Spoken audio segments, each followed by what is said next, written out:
Bonjour à toutes et tous, bienvenue dans les coulisses du Grand Lyon. Mon invité du jour, Valentin Lungastras, bonjour. Bonjour. Vous êtes l'adjoint aux mobilités et à l'espace public de la ville de Lyon.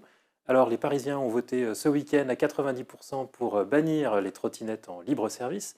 Est-ce que ça vous donne des idées à Lyon? Vous savez, comme quand on a lancé l'appel à projet, je ne commente pas particulièrement la politique parisienne. À Paris, on mène une politique parisienne. À Lyon, on s'adapte à la situation lyonnaise. Après, moi, quand je vois le résultat à l'arrivée du référendum, je ne suis pas vraiment persuadé que ce soit la bonne manière de procéder sur ce type de sujet comme les trottinettes en libre service. Mais c'est une concertation, on appelle directement les gens à voter, une concertation, vous êtes plutôt pour. Ça ne vous donne pas envie d'en faire une à Lyon aussi? On voit quand même avec 93% d'abstention et une catégorie spéciale de la population qui a voté que bon, le résultat a quand même ses limites. Justement, la différence avec les concertations qu'on peut Vous mener n'avez pas par beaucoup ailleurs. plus de participation, vous en avez même plutôt moins dans les concertations que vous menez. Oui, mais la différence par rapport aux concertations qu'on peut mener, c'est que justement, en tant qu'élu, on peut lire en filigrane, écouter entre les lignes, sentir aussi la dynamique des concertations. Quand il y a une réunion publique qui se passe très bien, ça ne veut pas dire pour autant que toute la concertation dans son ensemble, avec le registre en ligne, avec les ateliers qu'il peut y avoir par ailleurs, eh ben, soit aussi unanime que cette réunion publique. Et à l'inverse, si cette réunion publique se passe mal, ça ne veut pas non plus dire que l'ensemble de la concertation est mauvais. C'est bien à nous, à un moment donné aussi, de sentir les dynamiques qu'il y a au global sur les concertations. C'est la différence aussi avec une votation telle que le référendum à Paris. On dit beaucoup que cette votation à Paris a donné des idées dans d'autres communes, qu'il y a des demandes d'interdiction. Est-ce que c'est le cas aussi à Lyon? Moi, j'ai pas eu de demande, en tout cas là, sur un référendum à Lyon. En tout cas, je rappelle qu'on a relancé un contrat avec les deux opérateurs Dot et Tir il y a quelques semaines de cela, en étant justement très exigeant sur les critères, que ce soit en matière de sécurité des usagers, en matière de sécurité des non-usagers aussi, en matière d'économie circulaire et de durabilité.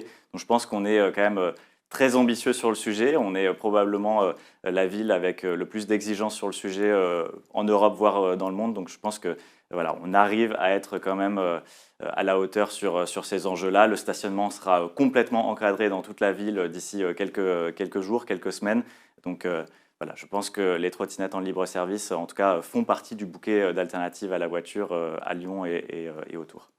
Vous êtes en phase en tout cas sur ce sujet avec une partie de votre opposition, puisque on a reçu le député de Lyon, Thomas Rudigoz, macroniste, la semaine dernière, qui se félicitait de votre politique d'encadrement, notamment sur la vitesse. Lui, il aimerait aller plus loin par contre et avoir une obligation de port du casque. Est-ce que c'est quelque chose que vous pourriez porter?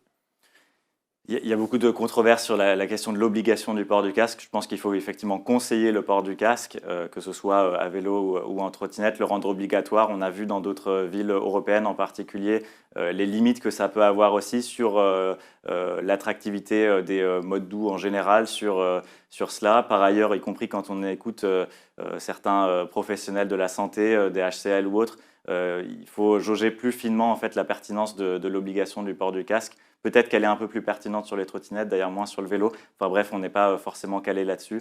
En tout cas, le ministre des Transports, Clément Beaune, n'est pas favorable au port du casque pour l'instant. Et vous non plus.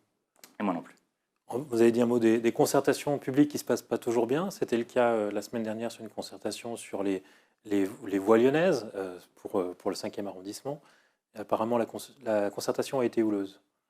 On a présenté un beau projet pour le cœur de quartier en fait, de Trion, Saint-Just, avec un réaménagement aussi des théâtres antiques et des abords des théâtres antiques, avec un collège à côté aussi, le conservatoire et autres. Le passage effectivement de la voie lyonnaise 12, mais d'autres voies lyonnaises aussi sur Chemin Neuf, sur Trion, etc. On est dans une proposition en fait adaptée à la topographie aussi du 5e. On n'est pas sur une piste cyclable classique telle qu'on peut la voir en rive gauche, mais sur une vélorue, c'est-à-dire un espace partagé entre les vélos et les voitures. Par contre, pour avoir une réelle vélorue sécurisante malgré tout pour les familles, pour les différents publics, on a réorganisé le plan de circulation dans le quartier. C'est ça qui a fait l'objet du plus de discussions pendant cette réunion publique. Et on voit qu'on ressort d'une manière assez constructive. Hier a eu lieu justement un atelier avec les habitants, avec les acteurs du quartier sur ce plan de circulation. Et ils sont venus avec un scénario 3. On avait proposé 2 scénarios avec un scénario 3 justement adaptant en fait le plan de circulation. Et donc on va construire là-dessus. En tout cas, nous, on est très ouverts justement sur les propositions des habitants. Vous pourriez renoncer à l'interdiction de double sens pour les voitures ou réserver aux résidents certaines rues. Nous, on l'a dit pendant la réunion publique, et c'est toujours le cas d'ailleurs quand on réorganise les plans de circulation, il y a une infinité de possibilités. Là, on en a présenté 2 par rapport à un certain nombre d'enjeux de sécurisation qui permettent d'ailleurs d'élargir les trottoirs à certains endroits, ce qui est d'autant plus utile dans ce quartier-là, par rapport aux services urbains aussi, par rapport aux bus qui y passent. Après, oui, de toute façon, on est très ouvert de regarder d'autres scénarios pour trouver le meilleur équilibre dans le quartier. Ça donne le sentiment que vous serez moins radicaux dans le 5e arrondissement que vous avez pu l'être en Presqu'île ou à la Croix-Rousse en début de mandat? C'est pas une question de radicalité en fait, il faut s'adapter forcément dans le territoire, dans les dynamiques de quartier. Quand on est à la Croix-Rousse, quand on est en rive gauche, dans les cœurs de quartier ou dans les parties habitées, on a une circulation qui n'est pas la même, on a une densité de voirie qui n'est pas la même. Dans le 5e, on n'a pas 50 mètres plus loin une autre rue parallèle, elle est peut-être 200, 300 mètres plus loin. Donc c'est pas du tout la même chose, donc il faut s'adapter au territoire. Et le plateau du 5e est un territoire comme ça où il faut s'adapter. On a quand même l'impression d'entendre les mêmes types de débats qu'on avait à Croix-Paquet, une bonne partie des résidents qui n'avaient plus accès dans un sens ou dans l'autre à leur quartier, obligés de faire un grand contournement. Mais c'était le début de mandat, vous pouviez être plus offensif, c'est ça? Non, parce que là aussi, c'est pas le même sujet, parce qu'on est dans le territoire le moins motorisé de Lyon, parce qu'il y a des alternatives aussi à la voiture qui existent, et parce que ce plan de circulation-là, au final, était quand même assez judicieux par rapport au quartier. Après, ce qu'il faut bien voir, c'est que oui, tout changement, par ailleurs, tout changement aussi sur les plans de circulation amène toujours des craintes, certaines crispations. Après, c'est à nous aussi de les expliquer, de rentrer dans le détail sur ce type de sujets qui sont quand même assez techniques, hein, il ne faut pas se mentir, et d'accompagner en fait les habitants sur ce sujet-là. On voit sur la presqu'île apaisée que l'opposition monte assez fortement au créneau. Est-ce que c'est là-dessus que votre mandat va se jouer? En d'autres termes, est-ce qu'il va falloir gérer la colère des automobilistes et espérer que le bonheur des piétons le compense? C'est un projet phare, en tout cas, qu'on a présenté sur le projet Presqu'île à vivre, un grand projet pour rendre la presqu'île plus attractive, plus agréable, plus belle aussi, tant pour les habitants, pour les commerçants, pour les visiteurs. Donc, avec cette zone à trafic limité qu'on a annoncée de Bellecour-Attero, avec 42 000 mètres carrés quand même d'espace public qui seront embellis, végétalisés. Donc, c'est quand même quelque chose de conséquent. Après, les craintes sont très différentes en fonction des différents publics. Les habitants sont plutôt pour la zone à trafic limité, se posent certaines questions plutôt sur la réorganisation du réseau de bus qui va de pair. Sur les commerçants, il y a effectivement une crainte sur l'accessibilité en bus, qui, je le rappelle, va quand même être améliorée avec plusieurs choses, peut-être qu'on l'évoquera. Et je le rappelle aussi, l'accessibilité de l'ensemble des parkings publics, 9000 places qui sont sur et autour de la presqu'île dans les parkings publics, qui restera évidemment accessible pour celles et ceux qui veulent ou doivent venir en voiture en presqu'île. On entend un peu en musique de fond, ceux qui se plaignent sont les commerçants, les automobilistes. C'est pas très grave, ce ne sont pas eux qui habitent en centre-ville, donc ce ne sont pas les électeurs de la ville de Lyon. C'est pas le sujet. Après, on a un enjeu quand même en presqu'île où la presqu'île devient moins attractive pour les familles, justement de maintenir aussi les familles, mais d'une manière générale la population en presqu'île. Donc il y a ce sujet quand même du mieux habiter en presqu'île pour les habitants. La zone à trafic limité va en ce sens, qu'elle permet d'apaiser, d'embellir, tout en étant très pragmatique sur le stationnement des résidents notamment. Et cette ZTL permet justement de le maintenir. Après, les visiteurs ont aussi leur importance, la sécurité des piétons a aussi son importance. Après, je le rappelle, déjà aujourd'hui, plus de 80% des personnes qui viennent en presqu'île le font soit à vélo, soit à pied, soit en transport en commun. Donc, celles et ceux qui veulent ou doivent venir en voiture pourront toujours le faire, mais c'est quand même déjà aujourd'hui une très large minorité. Le risque de vastes zones piétonnes, c'est que ça devienne des vastes zones touristiques, des zones de balade pour l'ensemble de l'agglomération, d'ailleurs pas forcément des touristes qui viennent de loin, mais que du coup, la presqu'île à vivre le soit surtout pour ceux qui n'y habitent pas. En l'occurrence, quand on connaît la presqu'île, on sait que c'est déjà une vaste zone touristique, en tout cas pour le nord de la presqu'île. Ça ne va pas évoluer forcément à ce sujet. Après, oui, quand on regarde le benchmark dans d'autres villes, on voit que si on piétonise une rue particulièrement, ça peut avoir des effets compliqués sur cette rue directement. Là, justement, l'ambition était d'avoir un périmètre plus large sur la zone à trafic limité Bellecour-Attero, mais l'ensemble du projet sera bien de la place Carnot au boulevard de la Croix-Rousse, et ça permet justement de limiter ça, parce qu'il n'y aura pas un focus particulier sur une rue, mais justement un ensemble de rues qui sont concernées, Par ailleurs, on a aussi une attention particulière, et on partage ça avec les commerçants, d'embellir, de végétaliser aussi, de rendre plus agréable certaines rues, notamment avec des commerces indépendants, la rue de l'ancienne préfecture, la rue Romarin, la rue Émile Zola, qu'on va justement réaménager pour les rendre aussi plus attrayantes.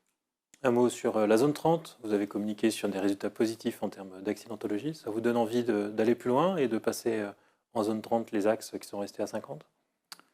Le bilan, pour l'instant, il est encourageant. Pour l'instant, on ne discute pas effectivement de d'autres axes qui passeraient à 30.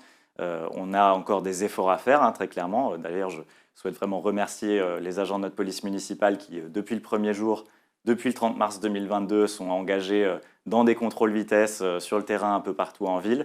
Après, oui, il y a encore des efforts à faire. J'ai pris une voiture en autopartage dimanche dernier et on voit que le 30 km/h, mais d'ailleurs aussi le 70 km/h sur la M7 au sud de Lyon, ne sont pas toujours respectés. Donc il y a encore des efforts à faire. Après, on voit que la vitesse moyenne baisse. On voit aussi que les accidents baissent par rapport à 2019. Donc on est sur une tendance encourageante, mais il ne faut pas relâcher. Il faut continuer aussi dans la pédagogie, dans la sensibilisation sur le sujet de la sécurité routière. Vous dites pédagogie, sensibilisation, ça veut dire surtout verbalisation. Non, pas que, parce qu'on a aussi des campagnes de communication, de sensibilisation qui ont pu être faites par différents canaux lors de la mise en œuvre, qui pourront être refaits prochainement aussi. Et ensuite, il y a effectivement nos agents sur le terrain qui ont aussi, avec discernement, les contrôles sur l'espace public, avec les contrôles vitesse, mais aussi avec des explications justement au niveau des automobilistes qu'ils arrêtent pour expliquer quelle était la problématique, quel est l'enjeu en fait de sécurité routière, hein, parce que l'objectif c'est bien de sauver des vies. Et pour ça, l'engagement de notre police municipale est total. Après, c'est certain qu'à certains endroits, et notre police municipale priorise bien les axes, à certains endroits, on aurait besoin de radars urbains qui permettraient d'être un peu plus contraignants par rapport à la question de la sécurité routière. En tout cas, à partir de demain, il faut s'attendre à beaucoup plus de contrôles sur la vitesse parce que la police municipale va avoir plus de temps. Vous allez mettre en place 2 voitures qui vont les remplacer sur la verbalisation du stationnement, stationnement sur les zones payantes. Oui, en avril, on mettra en œuvre ce qui a été voté au conseil municipal précédemment, c'est-à-dire 2 véhicules qui seront un outil supplémentaire pour nos ASVP, en l'occurrence, qui permettront de sillonner les rues et d'être plus efficaces sur le contrôle du stationnement payant. Aujourd'hui, on a seulement 20% des visiteurs qui payent leur stationnement payant, donc forcément, c'est en matière de justice dans l'espace public, de respect des règles, ce n'est pas quelque chose qui soit acceptable. Et on espère effectivement que cette amélioration du contrôle du stationnement payant par nos agents permettra de mieux contrôler le stationnement gênant, ces véhicules qui se garent sur les trottoirs, sur les couloirs bus, sur les pistes cyclables, qui sont pour le coup un enjeu de sécurité pour tous les usagers, parce que ce soit le piéton, le vélo ou la voiture qui doit contourner un véhicule en double fil, eh ben, ça crée des situations qui peuvent être accidentogènes et c'est ça qu'on souhaite éviter. Il faut s'attendre à beaucoup plus de PV parce que les 2 voitures que vous mettez en place sont capables de traiter l'ensemble du stationnement payant de la ville de Lyon en 2 jours. On n'a pas encore le bilan global. Quand on compare à d'autres villes, les 2 véhicules ne pourront pas forcément contrôler l'intégralité des places, mais par contre, nos agents sur le terrain continueront aussi à faire du stationnement payant et pas seulement du gênant. Donc, de toute façon, j'ai envie de dire, nos 90 ASVP qu'on a aujourd'hui à la ville de Lyon contrôlent déjà au quotidien ces places-là. Là, l'objectif, c'est d'optimiser les choses, de leur apporter un outil supplémentaire et je pense que ce sera très bénéfique. Valentin Lungatstrass, je vous remercie. Et puis moi, je vous dis à demain pour une nouvelle émission des coulisses du Grand Lyon.